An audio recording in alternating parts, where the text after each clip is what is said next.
First ever factory outlet, Chandanagar, Mukunda Jewelers. Opening soon. No making charges. ఒరే మనోజ్, ఆగరా మనోజ్. ముళ్ళు గుచ్చుకుంటారా? కింద పడిపోతారా? అక్కడ పావులు ఉంటారా? ఒరే రామన్ చౌదరి వస్తున్నాడా? ముళ్ళకి భయపడలేదు, పాముకి భయపడలేదు. రామన్న చౌదరి పేరు వినగానే రాతిబొమ్మలా ఆగిపోయాడు. అవును, రామన్న చౌదరి చిన్నవాళ్లకి చిరుత పులి, పెద్దవాళ్లకు పెద్ద పులి. ఎవరితను? రాయలసీమ రామన్న చౌదరి తాతలు. వారి కాలంలోనే సీమను వదిలి ఈ ప్రాంతంలోనే స్థిరపడ్డారు. వేలాది ఎకరాలు సంపాదించి జమీందారులుగా ఖ్యాతి పొందారు. అందుకే రామన్న చౌదరిని అందరూ రాయలసీమ రామన్న చౌదరి అంటారు. గుమ్మం దాటవలసి వస్తే నల్ల చొక్కా వేసుకుని బయలుదేరుతాడు. వీధి గుమ్మాన్ని వదిలిపెట్టి పెరటి గుమ్మం వైపు నుంచే వెళతాడు. ఎందుకో? ఈమె సీతారత్నం. రామన్న చౌదరి అడుగులో అడుగు వేసి అతను మడుగులో దిగమంటే దిగే భార్య. తండ్రి కంటి చూపుతోనే సమస్తం అర్థం చేసుకునే పెద్ద కొడుకు మురళి. ఇతను ఇంజనీరింగ్ చదువుతున్న రెండో కొడుకు రఘు. తన భుజం మీదున్న జందం కంటే ప్రేమగా, స్నేహితంగా చౌదరిని ప్రేమించే ఒకే ఒక వ్యక్తి ఈ వెంకట శాస్త్రి. ఇంతమంది తనను ప్రేమించిన రామన్న చౌదరి మాత్రం భూమిని ప్రేమిస్తాడు. తన కండతో, తన అండతో, తన మొండితనంతో కావాలనుకున్న దాన్ని ఆక్రమిస్తాడు. కాదన్న వాళ్లను కాలరాస్తాడు. ఈ భూమి మొత్తం నాది అని ఒక మ్యాప్ వేయించుకున్నాడు. ఈ కనిపించే మ్యాప్లో 90% అతను ఇప్పటికే ఆక్రమించుకున్నాడు. ఈమె పేరు నాగసులోచన. ఈ ముసలమ్మ నాగసులోచనకు బామ్మ. వీళ్ళ 5 ఎకరాలను మాత్రం ఆక్రమించుకోకుండా వదిలిపెట్టాడు రామన్న చౌదరి.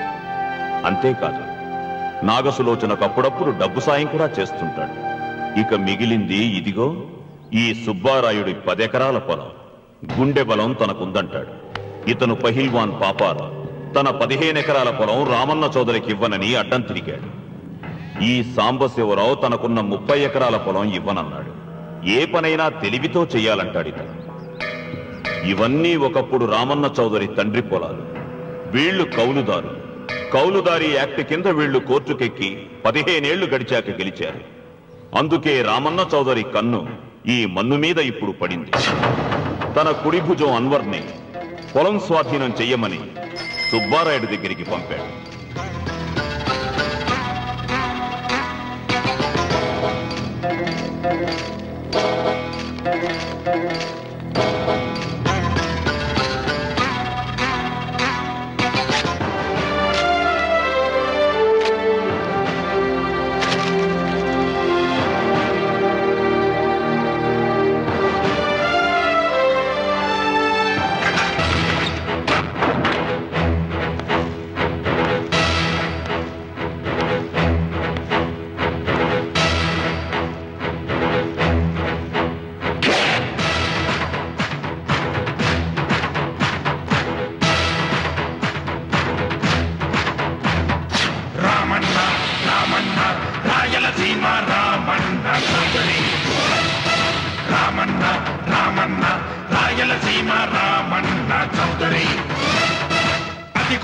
అతడే అడుగులు వేస్తే అరరే భూకంపం. ఏ భగ భగ భగమండే నిప్పుల కొండకు అతడే ప్రతిరూపం. సూర్యుడు రెండుగా పగిలాడా, తన కన్నులుగా మిగిలాడా. జీవితమే ఒక యుద్ధం అయితే అతడెప్పుడు సంసిద్ధం. యుద్ధం అతడే, గెలుపు అతడే, సర్వం సకలం సమస్తం అతడే. రామన్న రామన్న రాయలసీమ రామన్న చౌదరి. రామన్న రామన్న రాయలసీమ రామన్న చౌదరి.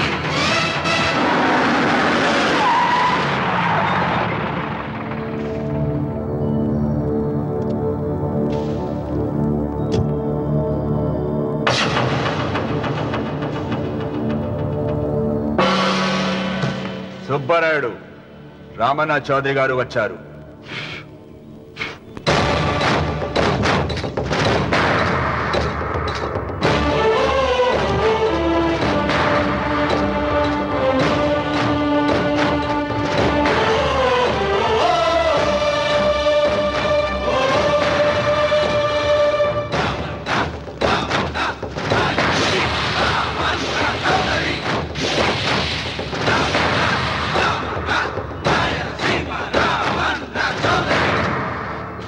నిన్న కబరు తెచ్చాను కదా, ఇవాళ కవరు దస్తావేజు తెచ్చాను.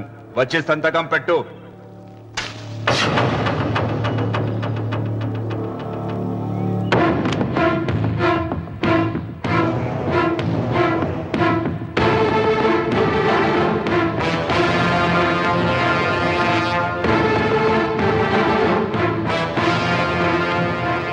వెయ్యనా తిప్పను? హే సుబ్బారాయుడు, కొండ చిల్వ నోటులు కంఠం పడుతున్నావు, చేస్తావు. ఆకు తిప్పక ముందే సంతకం పెట్టాయి. అయినా ఆకు తిప్పతే ఏమవుతుంది నీకు తెలుసు కదా. అంత చావదచ్చినోడు ఏం కాదులే, నా వెనకమాల బలగం ఉంది. ఏం చేసుకుంటాడో చేసుకోమను.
అయ్యా, నోటికడుగు నాశనం చేయొద్దయ్యా, వద్దయ్యా, నీకు దండం పెడతానయ్యా.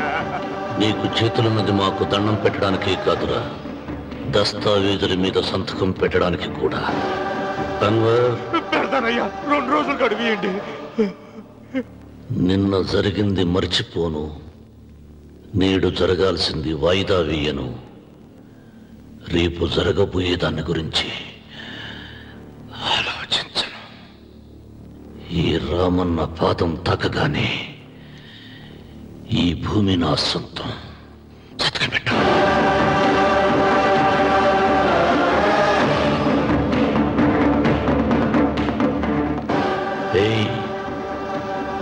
బలవంతుడు ఎదురు వచ్చినప్పుడు తల వంచిన వాడు బాగుపడతాడు,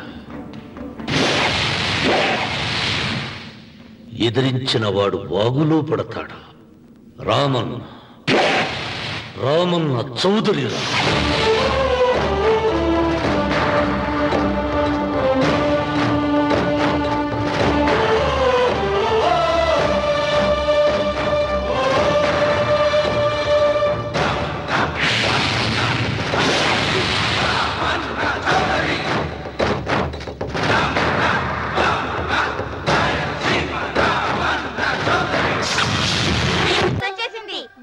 బస్ ఎక్కకుండా ఎలాగమ్మా తప్పిపోయారు? టీచర్, గ్రామం చూడడానికి వచ్చాం. ఇక్కడున్న అందాల్ని మాత్రమే కాదు, ఒక మంచి మనిషిని కూడా చూసాం. అడుగో అతనే. అంకుల్ బాయ్, మీరు మా శ్రీ విద్యానికేతన్కి తప్పకుండా రావాలి. వచ్చేసా. ఏంటమ్మా రాఖీ రెడీయా? నీదే ఆలస్యం. తోడపట్టకపోయినా ప్రతి సంవత్సరం మర్చిపోకుండా కడుతున్నావు అమ్మా. దీర్ఘ సుమంగళి భవ. మంచి మట్టి గాజులు వేయించుకోమ్మా. ఈ పేదవాడిని ఇంతకన్నా ఇచ్చుకోలేడు. మట్టి గాజులు ముత్తైదికి శుభం అన్నయ్య. అవును, ఈరోజు పూజ బాగా భారీగా చేసావమ్మా. ఎందుకని అడుగుతున్నావు? నిన్న మీ ఆయన ఇంత పాపం చేశాడు. ఆయన వస్తున్నారు. ఏరా వెంకన్న, ఇందాకటి నుంచి ఆకాశవాణి వార్తలు వినిపిస్తున్నాయి. నన్ను చూడగానే టక్కున కరెంటు పోయిందేమిటి? నువ్వు మమ్మల్ని మాట్లాడిస్తే కదా. తప్పుకోమ్మా. అంతేనా? పొద్దున్నే తప్పాలా మోసిన సంగతి నాకు తెలిసిపోయిందని భయం. నేను తప్పాలా మోసానా? ఏం చేయలేమ్మా. వీడి గురించి నేను ఏమైనా చెప్పానా? ఇంతకు ముందే కదా అన్నయ్య ఆయన ఇంత పాపం చేశారన్నా. అయ్యో, దేవుని ముందైనా నువ్వు అబద్ధం చెప్పగలవేమో గానీ మీ ఆయన ముందు నువ్వు అబద్ధం చెప్పలేవు. వెంకన్న, సీత చేత రాఖీ ఎందుకు కట్టించుకున్నావు? నా చెల్లెలి కాపురం బాగుండాలని. మరి నువ్వు అన్న జీవితం చల్లగా ఉండాలని కోరుకున్నావా? కోరుకున్నానండి. ఏం కోరుకున్నావు? వాడు గులాబీ తోట ఎండిపోయిందని తెలుసా? ఇదిగో సీత, రాఖీ కట్టించుకున్న చేత్తోనే ఈ డబ్బులు వాడికి.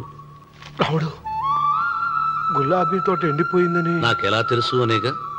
నా కన్ను నాకు కావలసిన పొలాన్నే కాదురా, నా ఆత్మీయుల కష్టాలు కూడా చూస్తుంది. టిఫిన్ తిన. మురళి, రఘు ఎక్కడ? ఒరే రఘు, ఒరే ఇంతసేపు ఎక్కడికి వెళ్ళవరా?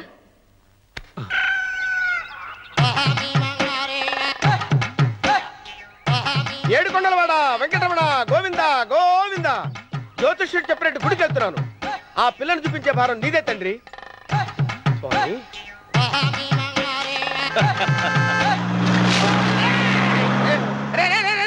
దరిద్రుడా, కడుపు అన్నం తిన్నావా, గడి తిన్నావరా?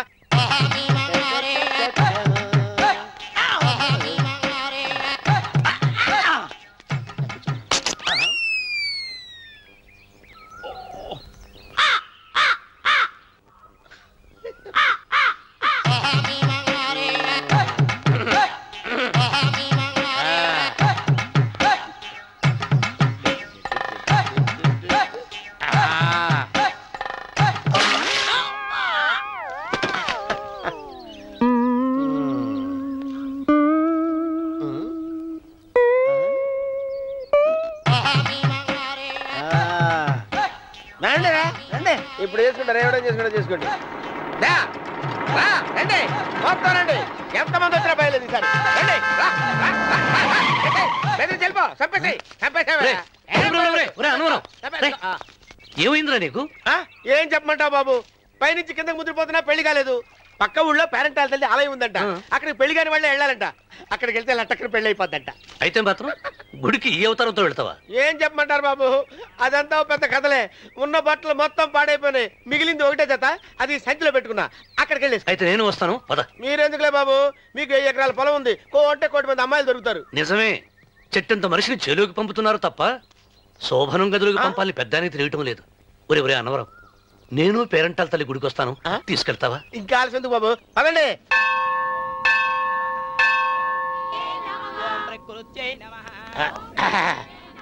ఒరే ఒరే ఒరే అన్నవరం, గుడిలోకి వెళ్లే ముందు కొలంలో కాళ్ళు కొడుకుని వెళ్ళడం ఆచారం రా. బాలేవాళ్ళ చంద్రబాబు గారు, మనం ఇక్కడికి వచ్చినందుకు కాళ్ళు చేతులు కడుక్కోవడానికే. మీరు కాళ్ళతో కడుక్కోనండి, నేను వెళ్తాను. నేను వెళ్ళిపోతాను బాబు.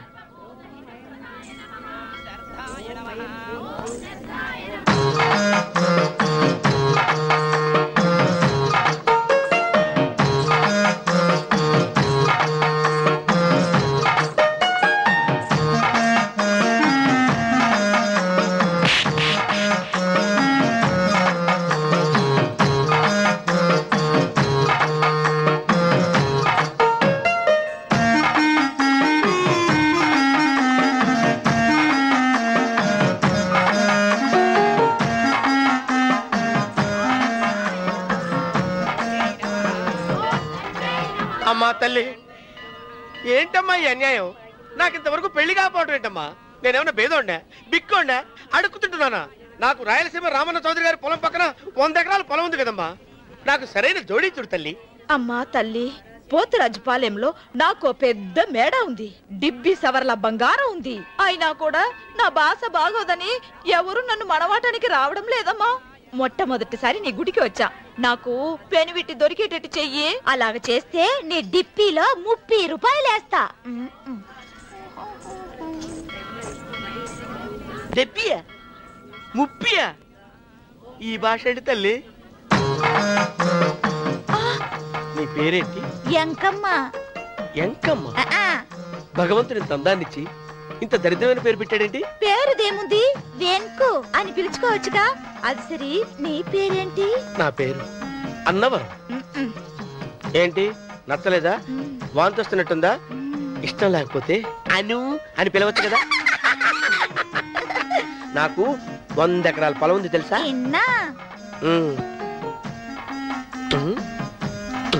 ఏంటి? నన్ను పెళ్లి చేసుకుంటావా? మంగళారం నన్ను చూసుకోవడానికి పోతిరాజుపాలెంలో ఓ పెద్ద మేడ ఉంది కదా, అక్కడికి రా. మిగతా విషయాలు గుళ్ళో మాట్లాడుకుంటే ఏం బాగుంటది, అక్కడ మాట్లాడుకుందా. వస్తాను.